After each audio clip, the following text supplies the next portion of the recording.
Ini berkisah tentang seorang agen CIA yang sedang menderita kanker otak, yang ingin berkumpul kembali dengan keluarga di saat-saat terakhir hidupnya. Tetapi di saat yang bersamaan dia ditawari oleh agen CIA lainnya untuk melakukan pekerjaannya sekali lagi, yaitu menangkap seorang teroris yang sudah lama diincar. Dengan imbalan, ia akan diberikan penawar dari penyakitnya itu, sehingga dia bisa hidup lebih lama lagi untuk dapat menikmati kebersamaan dengan keluarganya tersebut. Langsung aja kita menuju ke videonya.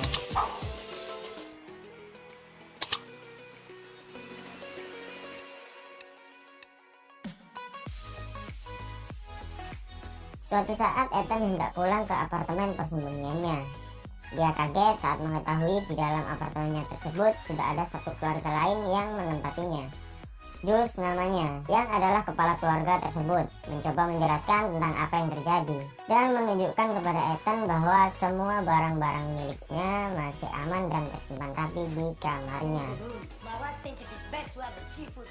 Ethan lalu mengambil pistol dari lemari rahasia dan menunjukkan sikap ketidaksukaannya atas apa yang telah dilakukan Jules beserta keluarganya. Di saat yang bersamaan, datang putrinya Jules untuk melihat keadaan ayahnya tersebut. Ethan melihat bahwa putri Jules sedang mengandung.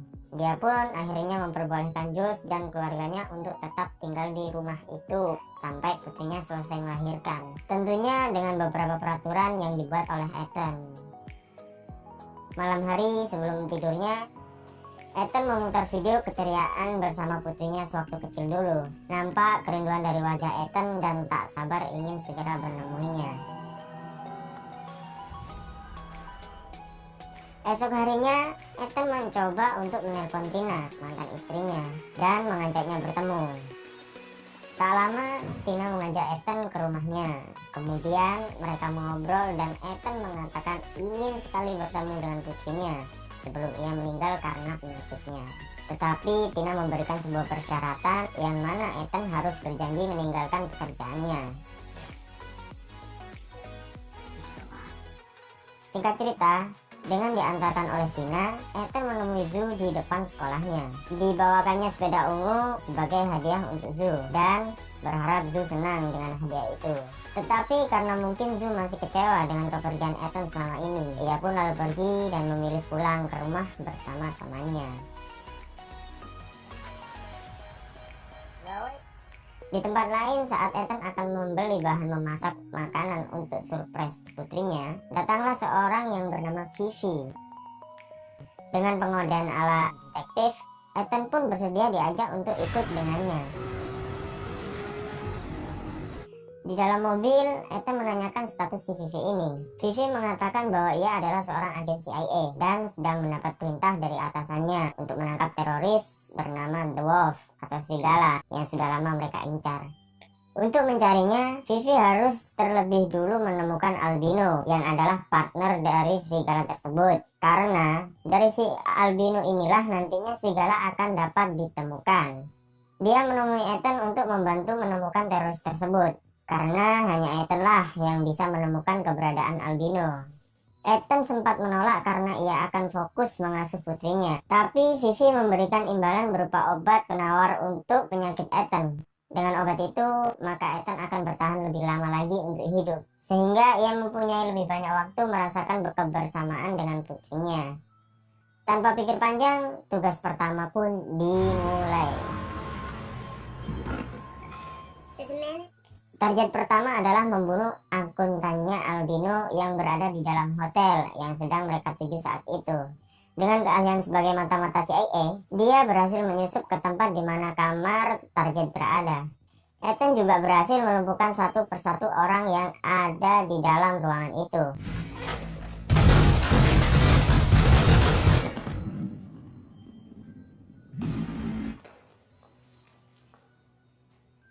Tetapi sayangnya, orang yang ia cari ternyata sedang berada di tempat lain. Lalu mereka pergi meninggalkan ruangan tersebut. Di dalam lift, terlihat Vivi sedang menyuntikkan obat penawarnya tadi ke tubuh Ethan. Singkat cerita, Ethan sudah sampai di rumah istrinya, menemui Zhu yang saat itu sedang menata model rambutnya. Tak lama Tina datang. Tina meminta Ethan untuk menjaga Zhu karena besok paginya ia harus pergi keluar kota beberapa waktu untuk menyelesaikan pekerjaannya. Jika hal itu tak bisa dilakukan oleh Ethan, maka Tina akan menyewa pengasuh malam itu juga, dan Ethan pun menyanggupinya. Karena hubungan mereka merenggang setelah kepergian Ethan dulu, Ethan pun hanya diperbolehkan untuk menginap di rumahnya saja, dan bukan untuk tinggal bersama. Keesokan harinya, Ethan terlihat mengantarkan Zhu pergi ke sekolahnya, dan setelah itu, Vivi kembali menemuinya. Mereka berencana mendatangi seseorang yang nantinya akan mengantarkan Ethan kepada akuntannya Albino. Dia adalah Miltad Yilmaz, seseorang dari jasa pelayanan mobil limo yang akan melayani Albino selama dia di Paris. Tak lama Ethan sudah berada di dalam kantornya Miltad. Ethan masuk ke kantor Miltad, tapi yang dia temui hanya 2 orang karyawannya saja. Sembari menunggu Miltad datang, mereka, Ethan dan kedua orang tersebut, bercanda dan mengobrol untuk menghilangkan kejenuhan. Karena tujuan Ethan ke situ adalah untuk mencari Miltad, dan dirasa kedua orang tersebut gak terlalu penting juga, Ethan lalu menghabisi mereka berdua. Tak lama Miltad pun datang. Dia terkejut melihat singgasana di kantornya sudah ditempati oleh orang yang tak dia kenal. Awalnya Miltad terlihat galak dan gagah, tapi hal itu tak bertahan lama saat ia tahu bahwa kedua karyawannya sudah tergeletak tak berdaya. Setelah curcol sedikit soal gimana cara yang baik merawat anak gadis, Ethan lalu membawa Miltad ke apartemennya. Di dalam kamarnya, Ethan menginterogasi Miltad mengenai keberadaan akuntan Albino. Di waktu yang bersamaan, Ethan mendapat telepon bu kepala sekolah tempat Zhu belajar, memberitahukan bahwa Ethan harus segera menghadap beliau karena Zhu baru saja memukul teman sekelasnya. Ethan pun langsung bergegas ke sana. Scene lalu berpindah di dalam ruangan BP. Terlihat Bu Kepsek sedang memberikan sebuah bimbingan konseling kepada Ethan dan juga Zhu untuk tidak mengulangi perbuatan Zhu berbuat seperti apa yang telah dilakukan Zhu saat itu. Bukannya memarahi Zhu, Ethan malah sepertinya mendukung apa yang telah diperbuat anaknya tersebut, bahkan memberitahunya cara bagaimana memukul yang benar. Di pinggir sungai, Ethan meneruskan interogasinya kepada Miltad yang tadi disembunyikan di dalam bagasi mobilnya. Ethan memaksa Miltad untuk berbicara jujur, jika tidak, setrum pertekanan tinggi akan menempel di kulitnya. Saat Ethan akan menguji daya setrum kepada Miltad, tiba-tiba Zhu menelpon dan mengajak Ethan untuk nongkrong sebentar di tempat yang menjadi favorit mereka waktu dulu. Ethan lalu minta pendapat kepada Miltad soal ajakan Zhu tersebut. Dengan pengalaman mendidik dua gadisnya, Miltad pun memberi sekedar saran seperti apa Ethan harus memanfaatkan momen-momen itu. Terlihat Ethan sedang memantau seorang akuntannya Albino di sebuah hotel. Dia membuntuti dan mencoba untuk masuk ke ruangannya. Dengan penuh kewaspadaan, Ethan perlahan ke tempat tersebut. Hingga sampai di depan pintu yang di situ terlihat seorang algojo sedang berjaga.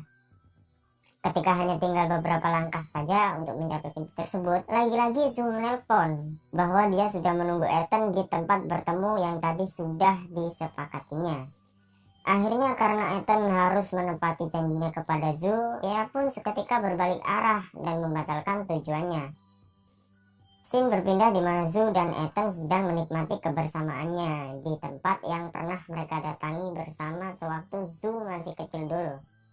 Nampak di situ Zhu sudah mulai bisa menerima kembalinya Ethan. Karena merasa pendekatannya dengan Zhu berhasil, Ethan pun memberi kabar bahagia itu kepada Tina lewat telepon. Singkat cerita, Ethan mengetahui bahwa si akuntan Albino hendak meninggalkan kota. Ia lalu membuntutinya dari belakang menggunakan sepeda. Dan di saat rombongan akuntan tersebut berhenti di perempatan lampu merah, di situ Ethan melakukan aksinya. Ia menembakkan peluru asap kemenyan ke dalam mobil yang ditumpangi si akuntan hingga menyebabkan para algojonya pingsan.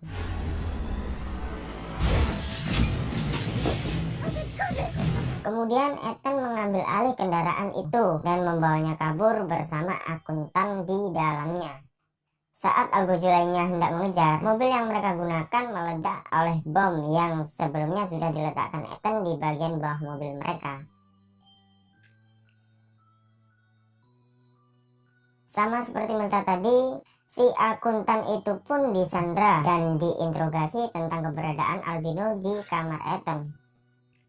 Si akuntan membawa sebuah koper, yang mana koper tersebut memiliki pengkodean rute akses ke akun albino. Si akuntan melarang Ethan untuk membukanya, dikarenakan koper itu mempunyai kode pemicu ledakan. Sementara Ethan memaksa si akuntan untuk memberitahukan kode kunci tersebut. Jika tidak, maka dalam hitungan ketiga Ethan akan menyiksanya. Terlihat Ethan sudah bersiap untuk menyiksa. Sesampainya hitungan kedua, seperti biasa, Zoo menelpon lagi. Zoo berencana ingin membuat saus spaghetti untuk acara makan malam spesialnya dengan sang pacar nanti malam. Tetapi dia tidak tahu resepnya, serta bahan-bahan apa saja yang harus diperlukan. Zoo sudah mencoba menelpon ibunya untuk menanyakan itu, tapi teleponnya tidak aktif. Maka dari itu, ia bertanya kepada Ethan. Karena pekerjaannya adalah seorang pemburu penjahat dan juga bukan lulusan dari sekolah tata boga, Ethan pun kebingungan untuk menjawabnya. Seketika ia bertanya kepada Guido, si akuntan tersebut, yang kebetulan dia adalah orang asli Italia, tentang bagaimana membuat resep spaghetti untuk Zoo untuk mengalihkan niatan Ethan yang akan menyiksanya. Ia pun akhirnya mau memberi tahu tentang cara membuat spaghetti tersebut. Kemudian Ethan menyuruh Guido menjelaskan langsung kepada Zoo melalui saluran telepon yang sedang berlangsung saat itu. Momen itu digunakan Guido untuk memberitahukan resep rahasia dari ibunya dulu dalam membuat saus spaghetti yang enak kepada Zoo dengan panjang lebar, agar berharap Ethan tak jadi menyiksanya. Tetapi harapan itu kandas ketika saat Ethan menyudahi teleponnya dengan Zoo. Beruntung, Ethan lebih memilih untuk membelikan bahan-bahan yang telah disebutkan tadi terlebih dahulu dan akan secepatnya diberikan kepada Zoo untuk bisa dimasak, daripada melanjutkan niatannya untuk menyiksa Guido. Singkat cerita, sepulangnya dari bertemu Vivi untuk menyuntikkan obat penawarnya, Ethan terkejut saat melihat Jules dan keluarganya berkerumun di ruang tamu. Setelah dilihatnya, ternyata Putri Jules sedang dalam proses melahirkan. Ethan coba menjelaskan kepada Jules untuk tidak meninggalkan apartemennya, tetapi Jules tidak mau melanggar apa yang sudah menjadi perjanjian mereka sebelumnya. Dan Ethan nampak merasa bersalah atas apa yang pernah diucapkannya dulu. Scene berpindah ke rumah Zoo. Zoo memberitahukan kepada Ethan bahwa ayahnya Hook, pacar Zoo, yang sedang akan mengadakan pesta. Hook meminta Zoo untuk datang bersama keluarganya. Ethan terlihat mengajari Zoo cara berdansa untuk acara tersebut nantinya. Di saat itulah mereka merasakan keutuhan sebagai hubungan keluarga, ayah dan anak. Tak lama saat Tina pulang dari tugas luar kotanya, ia tersenyum haru melihat hubungan Ethan dan Zoo kembali baik. Momen tersebut pun akhirnya membuat hubungan Ethan dan Tina juga ikut membaik. Setelah sebelumnya mereka pisah ranjang, dan akhirnya mereka menghilangkan status itu dengan beraksi bersama dalam satu ranjang. Paginya Ethan mendapat telepon bahwa saat ini Albino sedang berada di sebuah hotel. Tak menunggu waktu lama, Ethan pun langsung bergegas.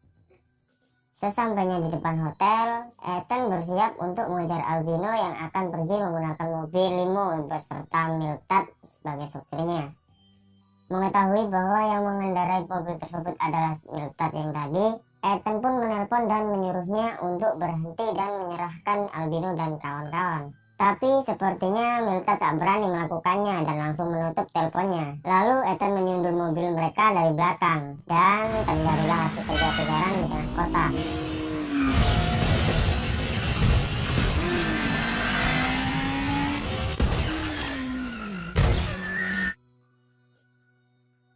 Hingga pada saat mobil mereka berhenti di pertigaan lampu merah, dari arah yang berbeda Ethan datang dan menabrakkan mobilnya hingga mobil mereka terdorong dan jatuh ke bawah jembatan.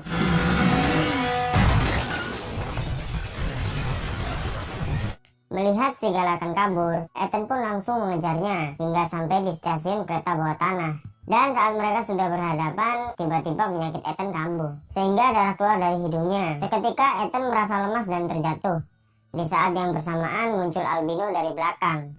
Momen bertemu dengan albino seperti itu pernah terjadi sebelumnya, yang pada saat itu Ethan gagal membunuhnya sebab ia sedang sekarat karena penyakit yang dideritanya. Kali ini Ethan tak mau hal tersebut terjadi kembali. Dengan sedikit ketegangan, Ethan lalu melemparkan albino hingga badannya disambut kereta listrik yang sedang melintas. Melihat si albino sudah seperti ayam geprek, serigala pun kemudian kabur.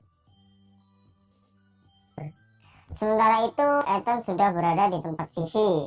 Vivi sedikit menegur Ethan yang membiarkan si serigala lolos kali ini. Tak lama, handphone Ethan berdering, dan itu adalah Tina. Tina memberitahu Ethan untuk secepatnya pulang, karena Tina dan Zhu sudah menunggunya untuk pergi ke pesta ayahnya Hope. Melihat Tina dan Zhu saat ini sudah membutuhkan Ethan, ia pun seakan ingin menyudahi pekerjaannya itu dan ingin berkumpul bersama keluarga dengan tenang tanpa ada pekerjaan yang mengganggunya. Tetapi Vivi membujuknya kembali dengan mengatakan bahwa efek kerja obat yang diberikan itu terlihat cocok dengan tubuh Ethan. Karena dirasa dia masih perlu obat tersebut, Ethan pun akhirnya luluh. Di sisi lain, serigala merencanakan akan mempercepat keberangkatannya untuk segera kabur, yaitu malam ini juga.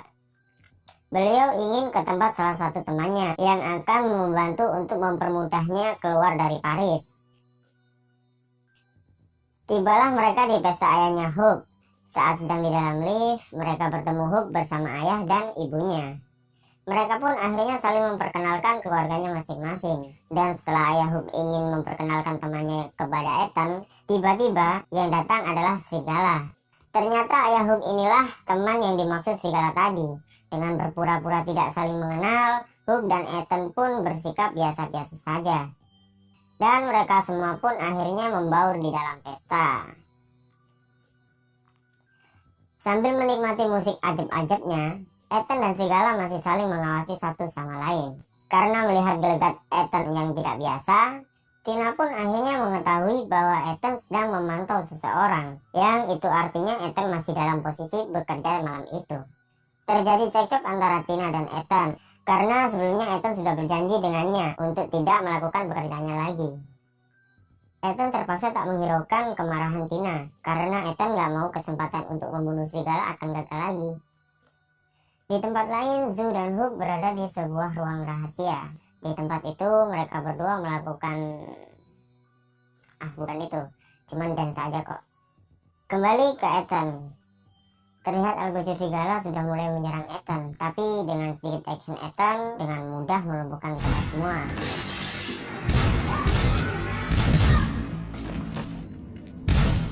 Tinggal serigala yang terlihat akan melarikan diri. Ethan lalu mengejarnya dan terjadilah aksi saling tembak di sana. Sementara ayahnya dan serigala sibuk menghindari buru-buru itu, Zhu dan Hope terlihat sedang menikmati dansanya sambil cipika-cipiki dan sedikit adegan lumat. Drama pengejaran Ethan pun berhenti di depan gedung, yang mana serigala nampak merangkak karena terjatuh dari lift. Dan dalam posisi yang tinggal satu langkah lagi untuk membunuhnya, lagi-lagi penyakit Ethan kambuh. Dan kemudian ia juga ikut merangkak dan sekarat. Sepertinya rasa sakit yang dialami Ethan lebih besar daripada hasratnya untuk menembak serigala saat itu. Sehingga ia tak mampu lagi menggerakkan tangannya, dan Ethan pun pingsan. Tak lama, Ethan dibangunkan oleh Vivi. Terlihat serigala sudah tergeletak tak bernyawa di situ, dan ternyata Vivi lah yang melakukannya. Di akhir film, Ethan terlihat sedang berlibur di tepi danau bersama Tina dan Zhu. Mereka pun akhirnya kembali berkumpul bersama. Saat Ethan duduk di sebelah pohon Natal, ia melihat ada sebuah kotak yang berisi obatnya tersebut dan ucapan selamat Natal di dalamnya, yang ternyata dikirimkan oleh Vivi. Dan film pun selesai.